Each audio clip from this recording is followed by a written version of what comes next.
দর্শক বন্ধুরা, আমি এখন ইউ দিয়ে তোমাদের একটা জবা ফুল এঁকে দেখাবো। এজন্য সুন্দর করে এরকম একটা ইউ দিতে হবে। এই ইউর মাঝখান থেকে এরকম একটা ফুলের যে আহ, এটা মাঝখান থেকে যে ডাঁটাটা বের হয় গর্ভদণ্ড, সেই গর্ভদণ্ডটা আমরা এভাবে এঁকে দিব। এরপরে এই গর্ভদণ্ডর পাশে এভাবে গোল করে করে কিছু ডট আমরা এভাবে দিয়ে দিব। ফুলের রেণু বলে এগুলোকে। এই ফুলের রেণুগুলো এভাবে থাকবে, সেগুলোকে গর্ভদণ্ডের সঙ্গে এভাবে যোগ করে দিব। এরপরে এই যে ইউ, এই ইউর এই দুই পাশ থেকে আমি এভাবে একটু দুই পাশে বাঁকা দুটো লাইন দিয়ে দিলাম এবং সেইখান থেকে এইভাবে বাঁকা করে এরকম ফুলের একটা পাপড়ি এঁকে ফেললাম। এবার এইখানে যে ফাঁকা জায়গা, এইখান থেকে একটা পাপড়ি বের করে এইভাবে এখানে যুক্ত করে দিলাম। এরপরে একইভাবে উল্টা পাশে আর একটা এভাবে পাপড়ি যুক্ত করে দিলাম। দেখুন, তিনটা পাপড়ি কিন্তু হয়ে গেল জবা ফুলের। এরপরে এইখান থেকে এরকম একটা পাপড়ি হয়ে যাবে এবং এখান থেকে যুক্ত করে এরকম আর একটা জবা ফুলের পাপড়ি হয়ে গেল। এরপরে নিচে আমি একটা ডাবলাউ এভাবে দিয়ে দিলাম।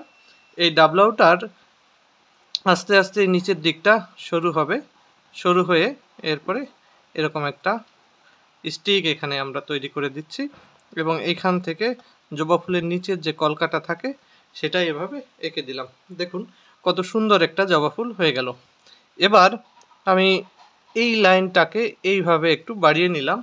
যদিও এত উপরে জবা ফুলের পাতা হয় না, কিন্তু তারপরও পৃষ্ঠার সমন্বয়ের জন্য এভাবে দিয়েছি। এরপরে জবা ফুলের পাতার যে ভাঁজ ভাঁজগুলো থাকে এভাবে দিয়ে আমি একবারেই এর মাথা পর্যন্ত টেনে নিয়ে আসলাম। এখান থেকেও এভাবে ভাঁজ ভাঁজ দিয়ে এইভাবে আপনারা এই মাথা পর্যন্ত নিয়ে আসতে পারেন। এরপরে এভাবে দাগ দিয়ে দেবেন, এভাবে দাগ। এগুলো হচ্ছে পাতার মধ্যে যে শিরাগুলো থাকে, সেই শিরাগুলো সহজে এভাবে হয়ে যায়। তো এই শিরাগুলো দেওয়ার পর দেখুন বেশ ভালো লাগছে। এবার নিচ থেকে আর একটা পাতার জন্যে মাঝখানের যে শিরাটা তার একটা লাইন এভাবে দিয়ে দিলাম। একটু মোটা করে দিতে হবে গোড়ার দিকটায়। আর উপরের দিকে পাতাগুলো যখন হবে এভাবে ভাঁজ করে করে ভাঁজ করে করে আমরা একদম মাথা পর্যন্ত নিয়ে যাব।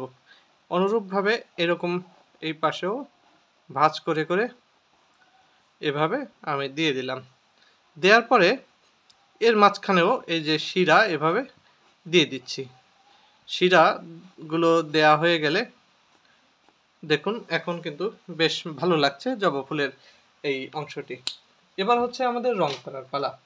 তো আমি জবা ফুলে বরাবরই লাল রং করে থাকি। লাল রং এভাবে আমি দিয়ে দিচ্ছি। আর হচ্ছে কিছু জায়গায় আমি একটু হাইলাইটসও রাখবো।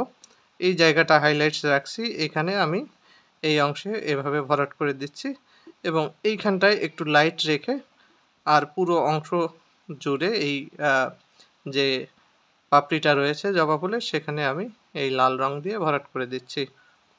তো এটা অনেকেই মনে করতে পারেন এই জায়গাটা ভরাট কেন করা হলো না। আসলে এই ফুলের পাপড়িগুলোতে যখন আলো পড়ে তখন কিন্তু এরকম হাইলাইটস আমরা দেখতে পাই।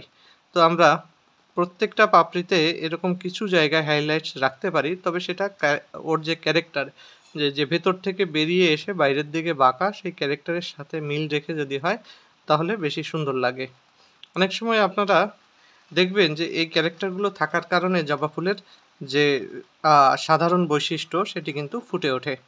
তো আমি এই যে একইভাবে এই পাপড়িটাও আমি করে দিচ্ছি। এখানে একটু হাইলাইটস রাখছি, খুব বেশি রাখবো না। হাইলাইটসটা আমার দেয়া হয়ে গেল। আর এই দুইটা জায়গায় আমি তেমন কোনো হাইলাইটস রাখতে চাচ্ছি না, একেবারে ন্যাচারাল যেরকম আছে এবং পুরোটা ভরাট করে সেভাবে আমি দিয়ে দিব। আর আপনারা এই জবা ফুল আঁকার এই পদ্ধতিটি কেমন লেগেছে আপনারা সেটি কমেন্ট করে আমাকে জানাতে পারেন। এর নিচে আসলে একটু ডার্ক হয়, এখানে একটু বাদামি দিয়ে দিলে ভালো হতো। তো আমার মনে করছি যে আসলে বাদামি দিলে বাচ্চারা অনেক সময় ভুল বুঝে বসে যে এখানে তো স্যার বাদামি দিয়েছিলেন, তো সেখানে তারা বাদামি দিয়ে বসলে অনেক সময় বেশি জায়গা জুড়ে তারা দিয়ে বসে, এর কারণে দেখতে একটু অসুন্দর হয়ে যায়। এই জায়গাটায় আমি একটু কমলা রং দিয়ে দিলাম গর্ভদণ্ডে। তো আপনাদের ফুলটা এভাবে আপনারা সহজেই করে ফেলতে পারেন। এর পরবর্তীতে যে অংশটা চলে আসে সেটি হচ্ছে এই স্টিক। এই স্টিকে আমি একেবারে নর্মাল স্যাপ গ্রিন দিয়ে দিচ্ছি। এখানে আরও কালারফুল করা যায়, কালারের ভেরিয়েশন আনা যায়, কিন্তু বাচ্চাদের জন্য যেহেতু করছি কালার গ্রেডিংটা এখানে প্রযোজ্য নয় বলে আমি মনে করছি। এর কারণে আমি অনলি স্যাপ গ্রিন বা লাইটের যে গ্রিনটা আছে, গ্রেডটা আছে, সেটা দিয়েই পুরোটা ভরাট করে দিচ্ছি। তো আপনাদের এই ভিডিওটি আজকে কেমন লাগলো সেটি আপনারা কমেন্ট করে জানাতে পারেন, এবং ভালো লাগলে শেয়ার করে অন্যকে দেখার সুযোগ করে দিতে পারেন। তো সবাইকে শেষ পর্যন্ত দেখার জন্য ধন্যবাদ জানিয়ে আজ বিদায় নিচ্ছি।